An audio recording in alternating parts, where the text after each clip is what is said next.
আর এনসিপির যে ভবিষ্যৎ অনেকে চিন্তা করে, আমরা এটা জানি, আমরা সরকার গঠন করব ভবিষ্যতে, আমরা জনগণের সাথেই থাকবো ইনশাল্লাহ, জনগণের সাথে আমাদের মৃত্যু হবে ইনশাল্লাহ ভবিষ্যতে। তো ক্যান্টনমেন্টে আপনি হাজিরা দিতে হয়েছে কারণ গত 15 বছরে আপনি ক্যান্টনমেন্টের পিছনে দরজা দিয়ে হাজিরা দিয়েছেন। রাজনৈতিক দলের কাছে আমাদের আবেদন যে আপনারা বাংলাদেশের জনগণকে কোনো গৃহযুদ্ধের মধ্যে ঠেলে দিবেন না। যদি বিদেশে বেশি দৌড়াদৌড়ি করেন তাহলে বাংলাদেশের জনগণের সামনে আসলে জনগণ আপনাদেরকে হয়তো ঝাড়ু মিছিল দিয়ে ঝাড়ু দিয়ে পিটাবে অথবা জুতা পিটা করবে। 5 তারিখে আমরা শাহবাগ থেকে ঘোষণাপত্র দিতে পারতাম, কিন্তু ওইখানে একটা বিশৃঙ্খলা সৃষ্টি ঘটানো হয়েছে। 5 তারিখে রাজনৈতিক দলগুলো কেন ক্যান্টনমেন্টে গেল?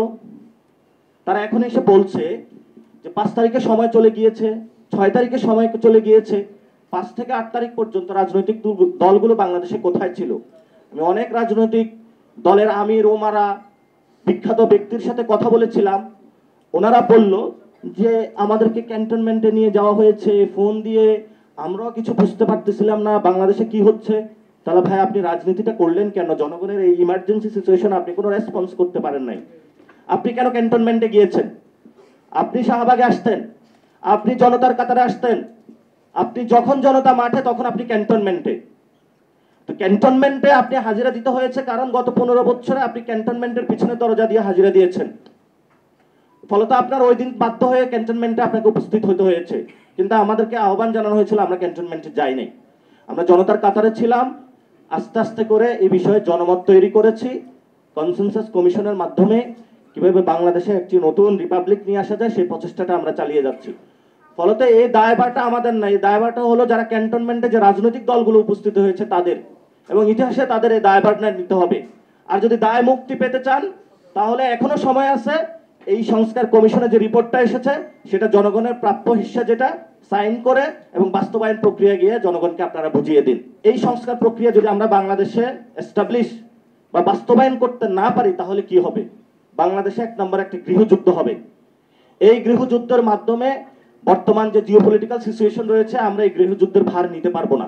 ফলত রাজনৈতিক দলের কাছে আমাদের আবেদন যে আপনারা বাংলাদেশের জনগণকে কোনো গৃহযুদ্ধের মধ্যে ঠেলে দিবেন না।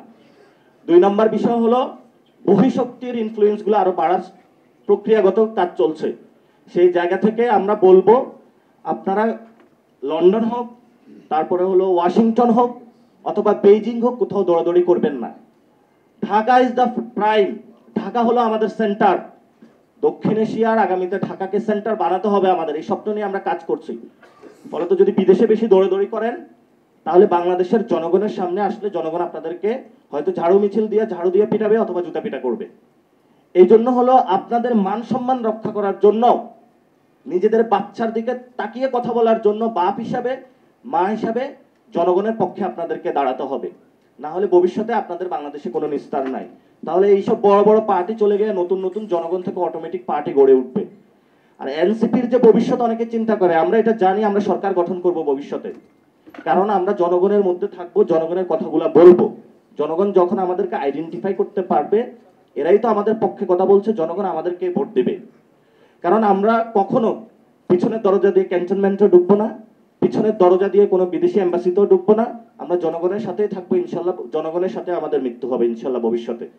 ফলত এই জনগণের শক্তিকে যারা ব্যাহত করতে চায়, জনগণের কনস্টিটিউশনকে বাদ দিয়ে কোনো দলীয় কনস্টিটিউশন বা ধর্মীয় কনস্টিটিউশন বা কোনো ব্যক্তির কনস্টিটিউশন যদি বাংলাদেশে কেউ কায়েম করতে চায়, বাংলাদেশে তাদের জায়গা হবে না।